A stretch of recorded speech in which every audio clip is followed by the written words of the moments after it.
diagnóstico y de la clínica con la que pueden llegar los pacientes, dependiendo de su edad. No vamos a abarcar tanto en tratamiento porque, pues, aparte que no es trabajo de un médico del primer nivel, pues vi que no hablaron para nada de ello en las otras exposiciones. Entonces solo lo voy a mencionar y pues vamos a comenzar. Es correcto. Pues en la introducción podemos ver que el VIH sabemos que es el agente causal de la infección, es el virus, y el SIDA es la enfermedad. Es un padecimiento de distribución cosmopolita que se caracteriza por inmunodeficiencia, que pues debido a esto hay presencia de neoplasias y de infecciones características de la enfermedad. Se estima que en el mundo, en 2019, 36.2 millones de personas vivían con el virus. Y de esta proporción, 1.8 millones tenían menos de 14 años. Desde el 2010, las infecciones por VIH en niños descendieron de un 52%, en un 52%, perdón, desde 310,000 hasta 150,000. Esto del 2019, porque todavía no han salido los datos completos del 2020. Recordando un poco la fisiología del virus del VIH, pues me gustó. Este se parece al que está en el Martínez, es prácticamente igual, pero pues me pareció más sencillo. Vemos que pues primero está el virus libre en el número 1. Después nos habla de la fusión y entrada, en la que el virus se une a las células CD4 a través de correceptores. Sabemos que los correceptores CCR5 y CXCR4 son más comunes en los linfocitos CD4, por eso es que afectan mayormente a estas células. Al unirse estos receptores, pues se fusiona el virus a la célula, penetra en la célula vaciando su contenido, y luego hay una transcripción inversa o reversa en la que la enzima transcriptasa inversa completa las cadenas de ARN virales para hacer una doble cadena de ADN. Entonces el ADN se va a integrar el ADN viral se va a integrar al ADN celular a través de la enzima integrasa.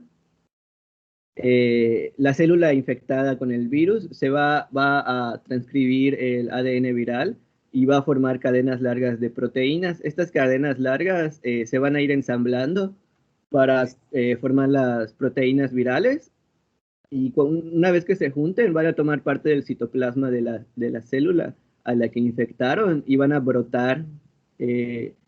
Después la enzima de proteasa va a empezar a procrear las proteínas, a procesar las proteínas hasta que pues se vuelva un virus maduro, y pues estos virus maduros van a ir a infectar a otras células y el ciclo se va a repetir.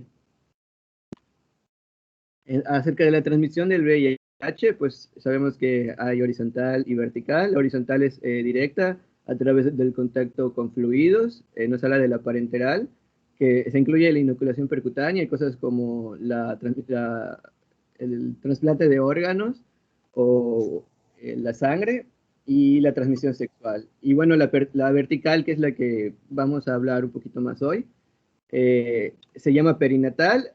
Hay 3 métodos de infección vertical: una durante la gestación, que vemos que es el 6%, durante el parto, que es la más común, el 18%, y durante la lactancia, o sea, posparto, que es el 4%. La más grave de todas estas es la que se da la infección durante la gestación, pero como vemos, no son la gran mayoría de los pacientes. Y durante el parto, a través de un tratamiento antirretrovírico, de evitar el parto a través de una cesárea y con evitar la lactancia, se logran reducir las medidas de contagio hasta un 1.6%. O sea, las probabilidades de contagio se reducen hasta 1.6% tomando todas estas medidas precautorias. Estas son probabilidades de contagio, ¿verdad? No es los niños que ya tienen VIH, ¿en qué proporción se distribuyen? No, es la probabilidad de que te contagies. Sí. Sí. Sí, porque de todos modos, o sea, como la probabilidad es mayor durante el parto, la cantidad de niños contagiados sí es mucho mayor en los que se contagiaron durante el parto. Me parece que es de 45%. Sí, más o menos, por ahí va. Y el otro le da la alimentación, la lactancia. Y por un mínimo para lo, para la, para durante la gestación.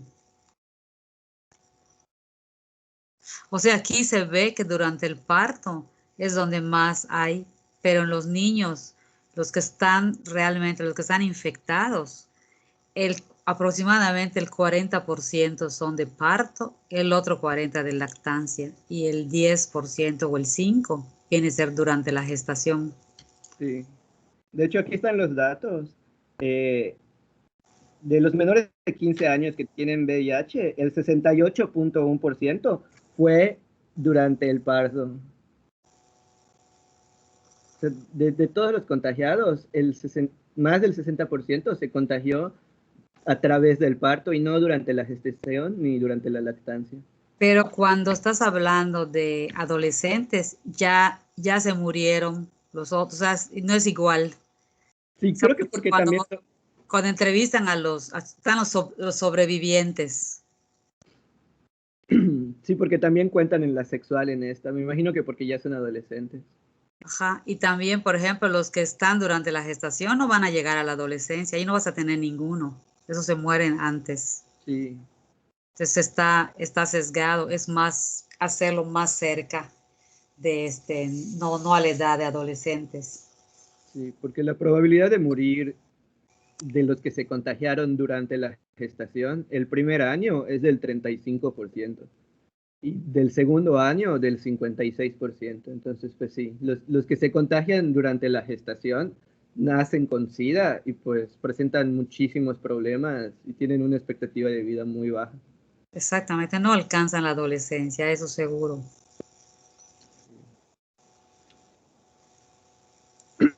Hablando ahora de los factores de riesgo que propician la transmisión vertical, vemos que hay maternos del embarazo, propios del bebé y posparto. Entonces, los maternos vemos que la principal es tener una carga viral alta, que haya secreciones vaginales o cervicales, que haya alguna lesión ulcerada genital materna y que la madre tenga un recuento bajo de células CD4, menor de 500. Durante el embarazo y el parto, pues que haya una rotura de membranas mayor a 6 horas, que el parto vaginal sea mayor a 5 horas y que haya coriamnionitis o instrumentación. Por eso, cuando se sabe que una madre es portadora de VIH, se trata de que el parto dure lo menos posible porque eso disminuye las probabilidades de que haya un contagio.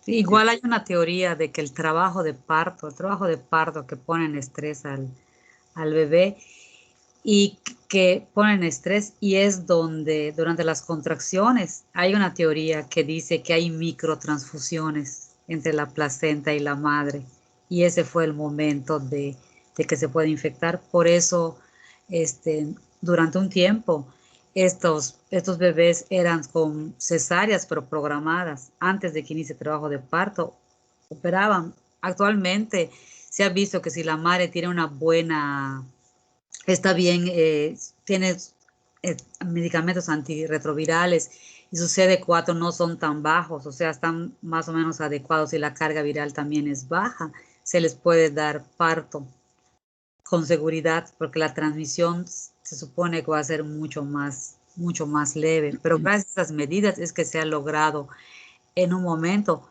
pues abatir porque el VIH es una, es una epidemia que creo que ya no se le llama epidemia, pero cuando empezó era muy fuerte y había una manera, y había que bajarla, disminuirla y con estas medidas, al menos en la parte pediátrica, sí se ha logrado contener mucho, no totalmente, todavía hay mucho que hacer, pero sí la progresión no es como lo fue en un principio.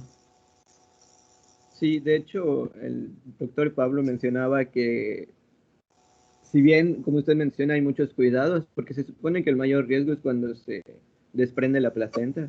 y si tarda mucho en pinzar el cordón, entonces la madre puede llevar tratamiento antirretroviral, que tenga carga viral baja, que tenga recuentos altos de CD4, que tengan el obstetra estos cuidados durante el parto y el riesgo se disminuye hasta menos del 2% de contagio.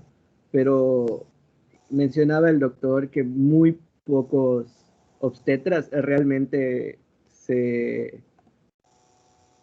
arriesgan a hacer este trabajo. Bueno, eso es lo que mencionaba el doctor, que normalmente cuando ven a una paciente con VIH es indicación de cesárea.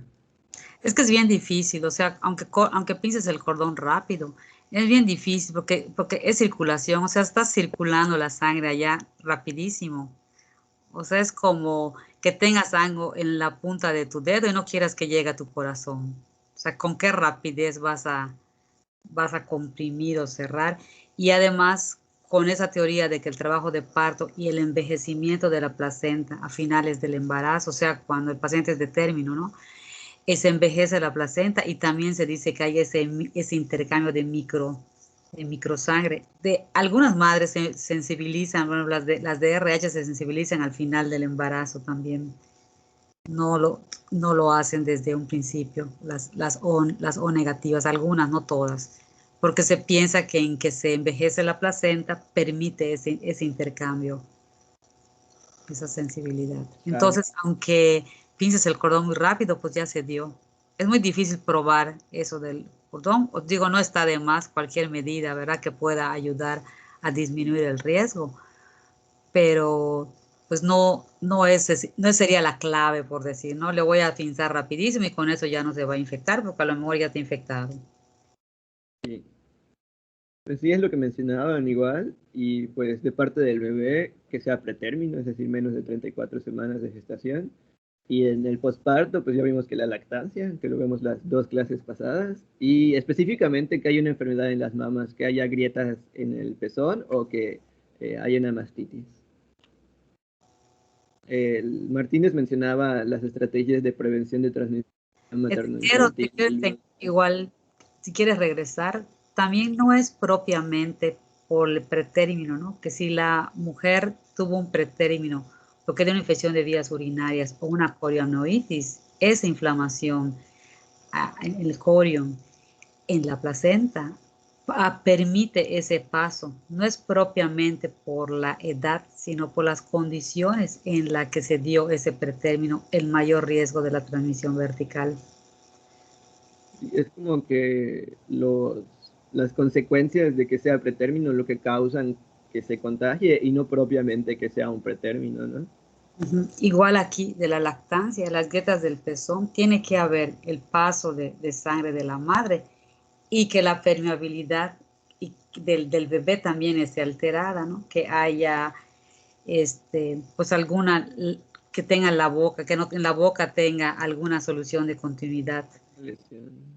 Exactamente. O de tanto, de todos los días, que si la lactancia quizás si toma leche un día no pase nada, ¿no? Pero de todos los días, todo el crecimiento, mantenerlo con leche materna, en algún momento va a presentar el niño alguna cosa que haga esa solución de continuidad y permita la entrada del virus. Sí. ¿Continúo? Sí, Lo que les mencionaba es que son estrategias que son de la Organización Mundial de la Salud. Pues como vimos, la administración de terapia triple con antirretrovirales para madres infectadas, la administración de regímenes profilácticos antirretrovirales entre las 6 y 12 horas después del nacimiento, esto obviamente para el producto, para el bebé, evitar o suspender la lactancia materna, y pues ya estos más específicos para evitar el contagio como tal, dirigidos a la madre, que era recomendar la adherencia a un programa de anticoncepción y la utilización constante y consistente de preservativos. Y pues la información que se le da a la madre acerca de esto para evitar pues que vaya a tomar algún riesgo y pueda contagiar a otra persona o a su hijo. también se da medicación antirretroviral durante el parto en caso que se deje en parto o durante la cesárea para protección mientras se está haciendo la cirugía. Y sí, me parece que no se da a entender bien en el primer punto, pero yo creo que a eso se referían, a la terapia que dan para preparto, o sea, Ujú. a la terapia triple antirretroviral que dan antes del parto, pues para reducir al máximo. Además de que la madre, pues en todo caso, debería estar llevando un tratamiento constante. Pero Exacto. sí, gracias, doctora. Los casos más difíciles son aquellos donde la madre se infecta durante el embarazo y no sabe, cuando sabes que tiene VIH, pues tienen el tratamiento, tienen más o menos cuidado, ¿no? Pero cuando se infectan durante la gestación y no saben que están infectadas, esos son los casos más graves porque hasta los niños nadie espera, son los retos diagnósticos, esos donde no, donde se desconoce si la madre está infectada o no. Sí. Aunque me parece que se les hacen pruebas eh, contra VIH, ¿no? Cuando van a dar a luz, o sea, cuando van a parir. No estoy seguro. Creo que cuando hacen cesáreas, bueno, está obligado durante la gestación, o sea, al inicio de la gestación se les hace a todas, igual cuando se van a casar es obligatorio hacer un VIH. Y algunos previenen, pero no sé si sea norma o algunos ginecólogos sí piden, cuando van a hacer cesárea, piden otra nueva de VIH, pero no, hay que revisar si es una norma también. En parto no las piden. No te Y, piden VIH sí, en sí, todos. la verdad. Sí. Pero sí, debería ser, bueno. Por ejemplo, ahorita con la pandemia, todas las cesáreas te piden pruebas de coronavirus, si no, no te operan. Que es una protección que creo que tampoco está normado, pero lo hacen para proteger al personal, proteger a los niños, cuidar el área de cuneros y todo, piden eso. Muy bien, ya nos salimos. De la etapa subclínica, vemos que hay tres patrones de progresión de la enfermedad, que es lo que mencionaba hace rato. El 25% de los pacientes van a aportar VIH en el plasma a las primeras 48 de vida, lo que quiere decir que la transmisión fue intraútero durante la gestación. Estos desarrollan inmunodeficiencia severa durante los primeros 2 años, que vimos que la probabilidad de morir los primeros 2 años es más del 50%, y pues tienen una disminución importante de CD4 y terminan desarrollando SIDA, la enfermedad. El 70% de los pacientes van a adquirir el virus de forma perinatal, es decir, durante el parto, con progresión de la enfermedad que es parecida a la de los adultos. Ahorita vamos a ver cuál es la clínica. Y el 5% cursarán una enfermedad mínima, en lo que entendí que pues asintomático o tal vez no se contagian. En la clínica, pues vimos que los niños nacidos de madres infectadas por VIH, que el contagio fue intraútero, presentan evolución clínica más graves que los adultos o los niños que se infectan a través de otra vía. El sistema de clasificación de VIH en niños menores de 3 años se basa en tres parámetros. El estado de la infección, que quiere decir la carga viral, el estado clínico, que son unas clasificaciones N, A, B o C, dependiendo de la presentación clínica de las enfermedades, y ahorita las vamos a ver, y el estado inmunológico. Es a partir de los 13 años, porque si son niños mayores de 13 años, la clasificación ya es la misma que la de los adultos. Aquí vemos las categorías clínicas arriba. N es que no tengas signos y síntomas, A, signos y síntomas leves, B, signos y síntomas moderados, y C, signos y síntomas severos. Ahora vamos a ver cuáles son estos síntomas leves, moderados y severos. La evidencia de supresión en las categorías inmunológicas tiene que ver con las medidas de CD4 y con el porcentaje de linfocitos totales que ha perdido. Nos hacía el comentario el libro que los niños menores de 5 años tienen una cantidad mayor de células CD4. Entonces, muchas veces tienen una cantidad que podría considerarse alta o normal de CD4 y aún así presentan enfermedades típicas del VIH, por lo que normalmente se toma el porcentaje y no la cantidad total. Si el niño tiene menos del 25% del linfocito CD4, ya es una pérdida del 25% de lo que se considera normal, obviamente. Ya se considera un parámetro que podría ser clasificado como VIH. Ok, mayor o igual a 25%, dice tu tabla. Es que yo dije menor porque este es sin evidencia de supresión. O sea, si es menor, quiere decir que ya tiene ya es un parámetro de evidencia de supresión inmunológica. Ok, si tiene más de 25%, no hay supresión. O sea No hay que supresión. la Quiere decir reacción está conservada. Exacto. Exacto. Esta es la clasificación clínica, es lo que les mencionaba. En N, pues vemos que es asintomática, niños que no presentan signos y síntomas. Son un montón de enfermedades específicas, entonces yo traté de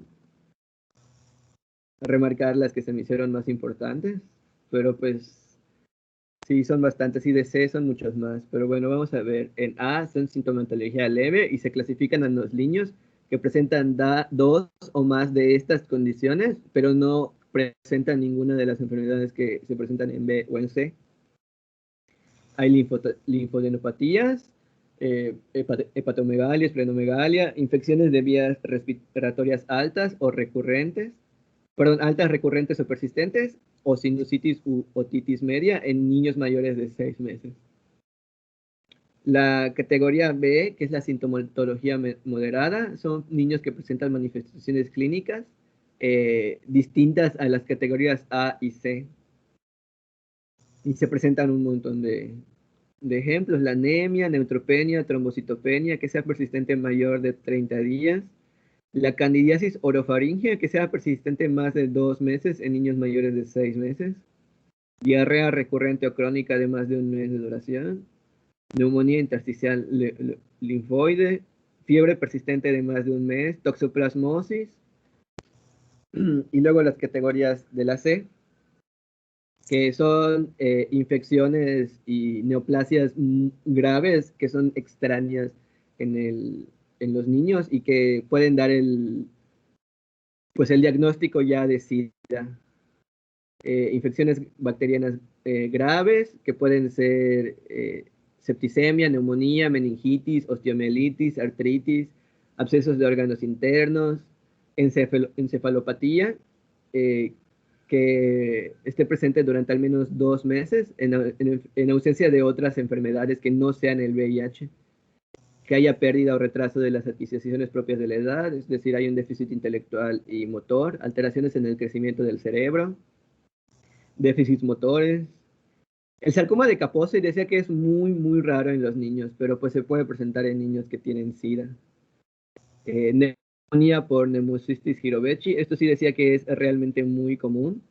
Bacteriemia por salmonela recurrente, toxoplasmosis cerebral y síndrome de emanciación, que el niño vaya perdiendo peso sin otra causa que no sea el VIH. Esto se clasifica si hay una pérdida mantenida de peso mayor al 10%, pérdida de peso durante el seguimiento de 2 percentiles de las tablas en los niños de edad superior a 1 año, o sea, que baje de 90 a 75, por ejemplo, o de 90 a 50 en los percentiles de lo que estaba de su edad, y que tenga un peso por debajo del percentil 5. Entonces, todo eso que estás narrando pues son patologías que se presentan en los VIH, tanto en los que se sospecha o se les hace seguimiento, como en aquellos en que uno ignora. Entonces, te puede presentar en la consulta un paciente desde que se vea que el crecimiento, el peso y talla están afectados, no tiene apetito, infecciones de repetición o faringoamigdalitis, otitis, y ya más avanzadamente, pues las infecciones oportunistas, pero como nada está escrito, o sea, puede ser que se te presente un lactante de 4 meses, 3 meses, que todavía no tenga afectación en el crecimiento y desarrollo, que más o menos esté bien y haga un como broncoespasmo, se podría decir como una bronquitis, y que eso progresara a una neumonía y fracasan, se le ponen todos los antibióticos apropiados que se supone para neumonía, pero sigue progresando y acaban en una terapia intensiva, acaban intubados y la placa muestra unas lesiones pues que hacen sospechar, porque normalmente pues cuando la neumonía es de comunidad pues tenemos un foco único o focos múltiples, pero aquí es una neumonitis intersticial, es el pulmón de los dos lados afectado, como una placa semejante al, ¿cómo se llama? Esa enfermedad, el SADR, síndrome de dificultad respiratoria del adulto en niños, el de la N en niños, así se llama, ¿no? Síndrome de dificultad respiratoria del adulto. Es el SIR del adulto, pero se le pone N porque no se encontraba cómo nombrarlo. Entonces lo semejaron con la descripción del adulto y le pusieron una N en niños. Eso es muy, muy grave. No tiene nada que ver con la membrana hialina ni con las otras que hemos visto, sino que es un proceso agudo. Y entonces pues generalmente cuando llegan a ese punto, pues se cultiva, se hace aspiración bronquial y se cultivan, y lo que se encuentra generalmente es el Pneumocystis jirovecii, que antes se llamaba Pneumocystis carini. Y con ese diagnóstico del Pneumocystis, pues ya tienen el diagnóstico prácticamente del VIH, toman laboratorio ya nada más para confirmar la enfermedad. A veces ese es cuando se entera la familia o la familia de que el niño tiene VIH y que ella también. A veces no desconoce la familia. Y es a través del pediátrico que se enteran de la enfermedad.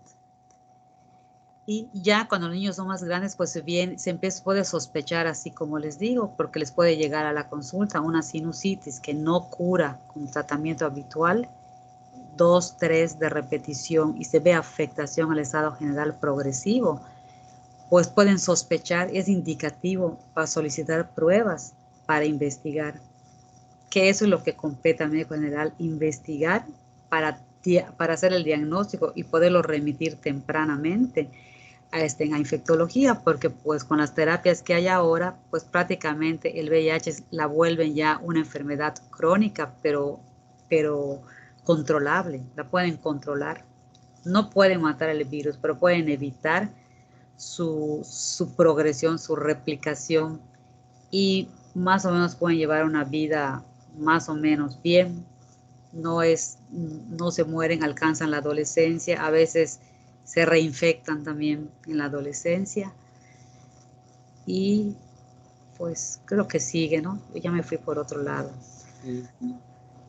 Pero sí llega un buen pronóstico de vida. Sí, justamente yo creo que de los tratamientos que no vemos, incluso los infectólogos, esto pues todos los días salen nuevas terapias, mucho mejores que las anteriores, y espero que un día encuentren alguna. Disculpe, doctora, es que no le escucho porque escucho como un poco de estática. ¿Me escuchan? Repito, que las terapias van cambiando con el tiempo.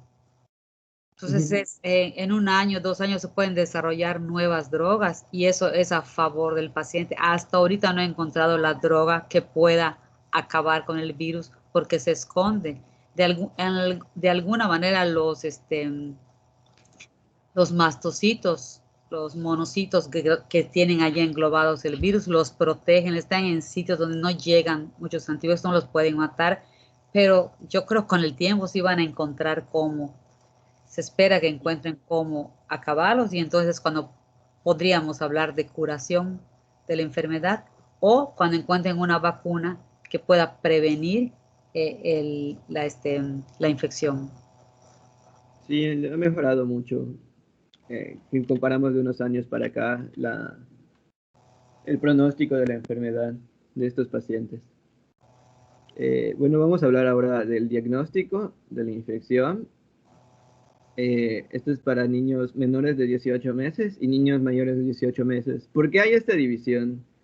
Porque los pacientes que, los neonatos que nacen pues de una madre con VIH, bueno, o sea, los neonatos reciben anticuerpos de la madre a través de la placenta. Entonces, estos anticuerpos están presentes en los niños hasta aproximadamente los 18 meses de edad. Entonces, si la madre está infectada de VIH, estos anticuerpos que pase al bebé van a salir positivos, o sea, van a poseer anticuerpos específicos contra VIH. Y si al niño se le hace una prueba contra anticuerpos, va a salir positiva, aunque probablemente el paciente no esté contagiado. Entonces puede salir un falso positivo. Exactamente. Puedes tener tus dos positivos y de todas maneras no estar infectado. Por eso se distinguen pues estos grupos de edad y se le hacen pruebas diferentes a cada uno. Si es un niño menor de 18 meses con transmisión vertical, las pruebas que se hacen son la PCR, la de carga viral y la de AGP24. Se hacen dos pruebas. eh, o sea, si sale positivo, se recomienda repetir el examen. Y si vuelve a salir positivo con estas pruebas, se confirma infección por VIH, aunque se recomienda hacer otra prueba a los 18 meses. Si sale negativo, ¿Te se acuerdas del recomienda tiempo en que se deben de hacer estas pruebas? 4 meses, me parece, ¿no? O sea, Si se supone que si está infectado a los 4 meses ya debe tener una suficiente carga para poder ser detectada. Entonces se puede pedir una antes de los 4 meses y la otra después de los 4 meses o alrededor de los 4 meses. sí. Por eso, bueno, aquí no lo especifica tal cual, pero por eso cuando sale negativo, se dice repetir a las 16, específicamente importante a las 16 semanas, o sea, a los 4 meses, porque como menciona la doctora, a esta edad ya es más seguro los resultados de que sean positivos o que sean negativos. Con dos negativos se descarta el diagnóstico y con dos positivos se confirma. Ahora, en niños mayores de 18 meses, pues se puede hacer una prueba por inmunoensayo enzimático, es decir, una ELISA. Y si sale positivo, pues ya se confirma Espérame, con José Luis, Western. vamos a terminar esto. Si le tomas una, por ejemplo, a los 2 meses y te sale positivo y repites tú a los 4 meses y te vuelve a salir positivo, tienes mucha posibilidad de que sea un positivo, pero la confirmación la vas a tener hasta los 18 meses. Como de todas maneras se le está dando tratamiento desde que nacen, sean o no sean. Entonces, hasta los 18 meses se puede confirmar si la enfermedad, si tuvo o no tuvo VIH. Ok, Igual si son negativos, dos negativos, se salen negativos, pero hasta los 18 meses se descarta o se confirma si tiene infección por VIH. sí, sí, tal vez no fui muy claro en eso. Y Pero, entonces a los que se les descarte, pues ya se suspende el manejo, el tratamiento. Ujú. Y los otros pues continuarán. Ok. sí, sí, en cualquiera que sea menor de 18 meses, eh, independientemente de los resultados, se sugiere que cuando sean mayores de 18 meses, se confirme el diagnóstico, sea este positivo o negativo, a través de la ELISA primero. Y si este vuelve a salir positivo, ya se hace un Western blot o una inmunofluorescencia. Y si pues resulta positivo este, se confirma la infección por VIH. Este es negativo, la ELISA, pero la clínica y las muestras de laboratorio nos dan sospecha de infección, nos siguen causando sospecha de infección por VIH. Podemos pedir una prueba más específica, como el PCR, que tiene eh, una probabilidad de detectar la enfermedad mayor al 97%. Entonces, pues pedimos una prueba más segura. Y si vuelve a salir negativo, pues ya se descarta la infección por VIH. El doctor Pablo mencionaba, esto no es, bueno, sí estaba en el libro, pero no tal cual el doctor Pablo lo mencionaba, En el caso de que sea negativo, en cualquiera de los dos escenarios, pero siga teniendo clínica de paciente inmunocomprometido, el doctor mencionaba el inmunocompromiso constitucional, que es que partes específicas del sistema inmune estén afectadas, que tengan una enfermedad específica, ya sea de neutrófilos, por ejemplo, o de inmunoglobulinas o de complemento. Y pues nos daba ejemplos que son enfermedades normalmente hereditarias o genéticas, muy raras, pero pues el comentario era que hay más que hacer. O sea, si realmente tú estás muy seguro de que el paciente no tiene VIH, pero sigue presentando esta clínica de inmunocompromiso, lo adecuado sería, y decía el doctor, que podemos pedir una biometría hemática completa con diferencia manual para que podamos ver los números, las medidas de cada uno de los componentes del sistema inmune y poder darnos una idea, pues, para remitirlo a un especialista. Pero, por ejemplo, en caso de que haya neutropenia, está el Cheliac-Higashi, la neutropenia cíclica, la agranulocitosis. En las inmunoglobulinas, pues hay agamaglobulinemia, hipogamaglobulinemia, el síndrome de Hobb y la disminución específica de los complementos, ya sea C3, C4 o ambos. Pero pues esto es algo muy específico, no solamente hacía ese, pues, comentario el doctor para que no nos quedemos solo con, no tiene VIH, pero sigue presentando clínica, todavía hay algo más que podemos hacer. Claro, como en cualquier otra mujer, ¿no? Que no tenga VIH, también podría tener un hijo con estos problemas. Podría ser que una de VIH también pudiera tener esto, pero es lo menos frecuente. Generalmente se agotan todas las medidas diagnósticas para ver si no es de VIH, porque si la madre tiene VIH, el padre tiene VIH, pues, y tiene datos de inmunocompromiso, pues lo lógico es pensar que también tiene VIH hasta que no se demuestre lo contrario. Entonces, entrarían todas esas que tú estás diciendo, que también son válidas como en cualquier otra, como en mujeres que no tienen VIH. Sí. Y solo lo quise incluir porque, pues, como hizo mucho énfasis en eso la clase, pues, para que no nos quedemos sin eso tampoco. Sí, hay también otras enfermedades que también pueden simular, como las enfermedades reumáticas. También algunas tienen inmunocompromiso, enfermedades autoinmunes. Sí. Pues ahorita hablando del tratamiento, puse más bien a qué pacientes van a recibir tratamiento. Nos dice que niños menores de 5 años con VIH o con SIDA, en especial a todos los menores de 12 meses, tan pronto se confirma el diagnóstico, sin importar su carga viral. O sea, todos los niños de 5 años que tengan el diagnóstico se les va a dar tratamiento, especialmente si son menores de 12 meses. Se le da a todas las categorías clínicas B o C o con carga viral mayor a 100.000 copias, independientemente de su edad.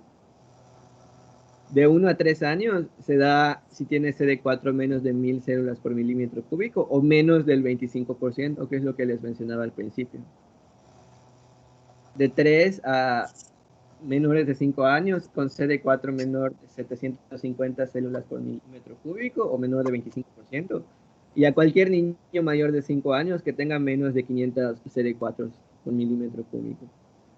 Y pues esta tabla estaba en la GPC, que son los medicamentos que se usan. La más común es la sidobudina, que es la que me parece que se usa como el tratamiento profiláctico a los niños cuando nacen, cuando no tienen diagnóstico, pero pues son hijos de madre con VIH, se les da profilaxis con sidobudina. Hablando ahorita de medidas generales, que son como que lo que nos compete a nosotros como médicos generales, pues lo más importante es la educación al niño, a sus padres o ambos, que debe recalcar la importancia de completar el régimen de medicación.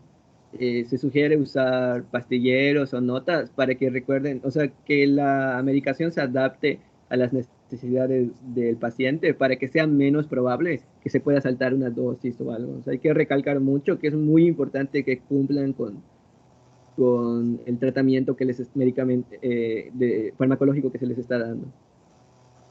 Se Eso es recomienda. algo más, eso es algo también que se agrega a la parte social y familiar de estos pacientes. A veces ya pierden a la madre o al padre o viven en condiciones pues desprotegidas y el niño queda a manos de abuelos, tíos, parientes o en una institución y cuidarse y hacerse cargo de todo el tratamiento, de tener apego y todo hace particularmente difícil en la edad pediátrica esta parte de la medicación. Sí, sí. Yo creo que si es un niño mayor ya se le podría enseñar a él, pero como usted menciona, si es un niño un poco más pequeño y tiene pues padres igual y no pueden o no saben, no tienen la educación para poder seguir esa medicación, es una situación muy compleja, muy complicada. Y en los adolescentes que realmente los que sobreviven, que tienen, por ejemplo, pues, pues hogares no, pues rotos, ¿no? Y además con la época de adolescencia, que es particularmente difícil, aunque no tengan ninguna enfermedad, y se tienen que hacer cargo de la enfermedad. Es algo, un problema, pero bien, bien grande para estos pacientes. Sí, sí. De hecho, el libro mencionaba eso, que el tratamiento es multidisciplinario, no solo médico o de servicio social y hacía gran énfasis en el apoyo nutricional, sino que ahora, como menciona la doctora, estos pacientes necesitan apoyo psicológico y psiquiátrico, porque no solo van a tener las mismas complejidades de una de las personas que llevan una vida normal, sino que tienen un estigma, una carga que llevan, que ellos mismos se ponen y que la sociedad pues alimenta. Entonces, el mismo estigma y las condiciones precarias en las que pudo haber nacido dificultan que no solo que se haga cargo de su propia salud, sino que se carga de su propia enfermedad para con los demás. Sí, o sea, no se la pone, él se la pone. Sí, Aunque creo que cada vez hay menos de eso, pero cuando empezó esto era así, tenía mucha carga de, pues de discriminación. sí. Creo que cada vez menos. Sí, porque se ha hecho mucho énfasis en la educación de cómo se contagia específicamente, que son personas pues, normales, ¿no? Que los puedes abrazar y todo. Porque hay personas que realmente tienen el miedo de tocar a un paciente VIH positivo y pues es más que nada ignorancia. Yo viví la primera fase de esto cuando empezaron a tener los pacientes de VIH, hasta los médicos tenían miedo. Sabes que tuvimos un día en sala, un pediátrico. Algunos médicos pasaban así, pero hasta daban la vuelta para no pasar por lo, hasta vacilaban, so, decían, no, es que ya voló el virus y lo va a atacar y así. Pero claro, conforme se sabe más del virus y hay tratamientos y todo, pues se le ha ido perdiendo el miedo. Vi ginecólogos se negaban a atender a la paciente por el riesgo de que se pudieran, pacientes con VIH, casi se la andaban rifando a ver quién operaba, porque no, muchos se negaban rotundamente a operar por el miedo de infectarse. Y así. Sí, sí, es que es difícil que tu propio miedo hacia la enfermedad pueda vencerlo. Eh, Exactamente. Yo creo como médicos pues tenemos que tener todas las precauciones posibles, pero pues ni modo, eso es lo que nos toca, ¿no? sí, o sea, estar bien informados y pues no significa no cuidarse, pero pues también ser empáticos con que es una persona, ¿no? O sea, Pues si no los atendemos nosotros, ¿quién los va a atender? sí. Bueno, nos mencionaba igual que debido a lo común que es la neumonía por Pneumocystis jirovecii, que haya una profilaxis a partir de los 6 meses hasta el año de edad con trimmetoprim con sulfametaxazol 3 veces a la semana o 3 días a la semana seguido. Y pues para terminar, lo de las vacunas. Las indicaciones de uso de vacunas en el caso de niños con VIH es ponerles todas, igual que a un niño normal, excepto la BCG y la Sabin. Esas no se ponen. Para la Sabin hay una alternativa que no tiene virus vivos atenuados, que es la SALC. Entonces, pues vemos aquí en la tablita, sea asintomático o sintomático, la BCG y la Sabin no se ponen. Todas las demás, la DPT, la hepatitis B, la de hemófilos influenza, que esta es muy importante, igual por lo común que son las infecciones por hemófilos influenza en esta clase de pacientes, es importante se les ponga esta vacuna. O sea, es importante que se le pongan todas, pero mayor importancia en esta. La de hepatitis y rotavirus se pone. La de sarampión recomienda no ponerse en pacientes asintomáticos a menos que hayan estado expuestos al contacto, y en sintomáticos de plano no. Y la varicela y la trífera viral no se aconseja ponerles en sintomáticos, pero en asintomáticos pues no hay problema y se puede usar. En general, mientras no tenga, como dijiste tú, mientras no tenga el virus activo, se le puede poner. Sí, y pues es todo, creo. Cuando también son atenuados, el virus atenuado, en los que ya son sintomáticos, están graves, también en esos no se deben de poner. Y también la efectividad de la vacuna, aunque estén vacunados, se diga, ah, no, ya está protegido. No, no siempre es así, porque su estado inmunológico puede ocasionar que la vacuna no sea efectiva, aunque se haya puesto. O sea, que no hay una respuesta adecuada, una respuesta normal de parte del sistema inmunológico. O sea, que aunque estén vacunados, de todas maneras hay que cuidarlo porque pueden contraer la enfermedad aún con vacuna. Sí. ¿Y qué me dices, José Luis, de las infecciones más frecuentes en estos niños? Pues lo apunté, pero lo saqué del Martínez y de un artículo, pero eran muy parecidas a las que estaban en las tablas. Uh-huh. Por ejemplo, en la categoría clínica de sintomatología leve, pues nos daba prácticamente las mismas: la dermatitis, la parotiditis, las linfadenopatías y las infecciones de vías respiratorias altas, que sean recurrentes o persistentes, o que sean resistentes al tratamiento. Y las más frecuentes son de vías respiratorias, la diarrea recurrente crónica, esa también. Bueno, como yo les decía, ¿no? Si tienen un paciente con VIH y viene con diarrea recurrente crónica, pues es el tratamiento, se le da el tratamiento sintomático y se verifica que tenga apego al tratamiento antirretroviral. Pero si les llega un paciente con diarrea crónica, como vimos en la clase de diarrea crónica recurrente, entonces allá es cuando dice, aunque le des tratamiento, no va a mejorar hasta que no se le encuentre el diagnóstico y se pueda manejar de esa manera. También hay algunas dermatitis, hay encefalitis un poco menos frecuente, puede tener, principalmente van a ver, creo que ya lo dije también, principalmente van a ver la persistencia de infección, principalmente a nivel de vías aéreas superiores, inferiores y del sistema gastrointestinal. Y cuando ya está más avanzada, las bacterias que van a afectar, o los virus que van a afectar, no son los que normalmente infectan al resto de la población. A un principio sí, pero después no. Avanza más. Por ejemplo, el neumocistis no se encuentra en una persona que no tenga VIH. No, porque el sistema inmunológico no permite el desarrollo de la infección.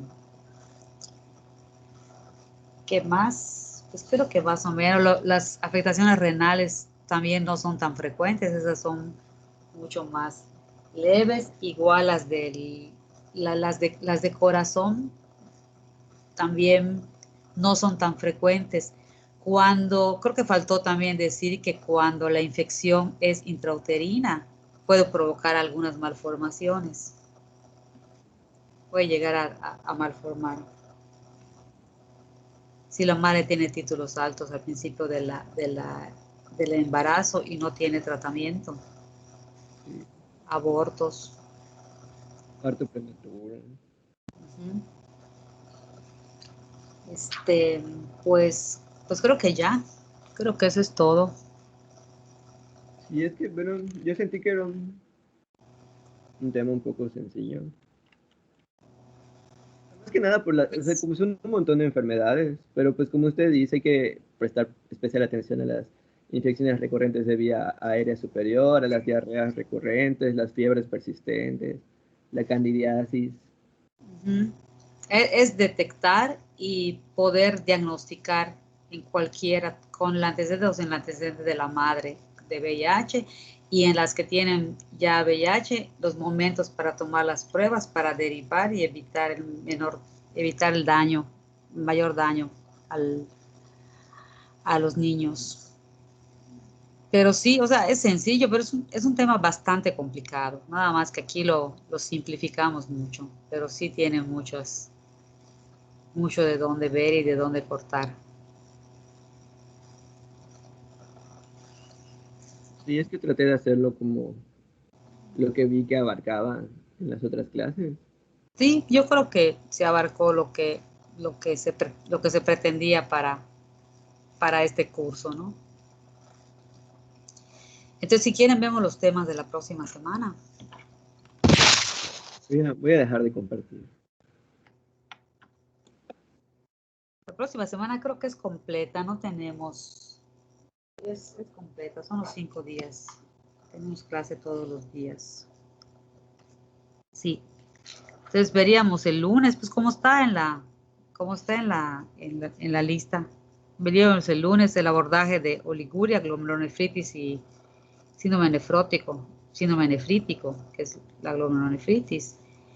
Está muy bonito ese tema. Artritis, no la han visto en ningún lado esas.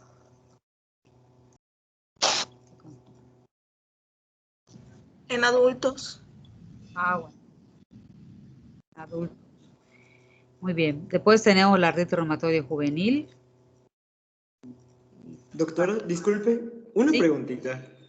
El martes a mí me tocaría exponer junto a mi compañera Mónica artritis juvenil y dolor articular, pero justamente ese día tengo cita médica.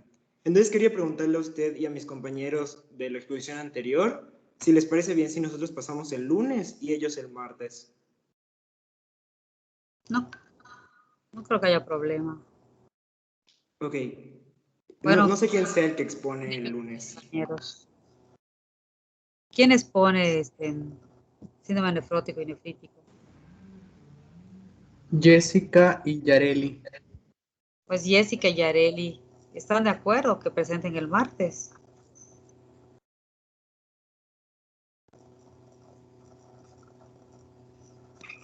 Perdón, doctora, ¿lo puede repetir?